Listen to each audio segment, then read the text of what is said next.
Bueno, ¿quién dijo que con lluvia no se puede acampar?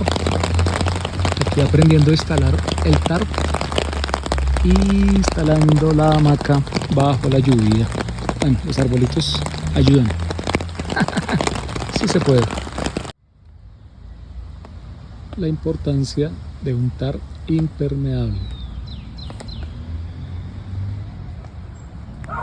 Como debe ser.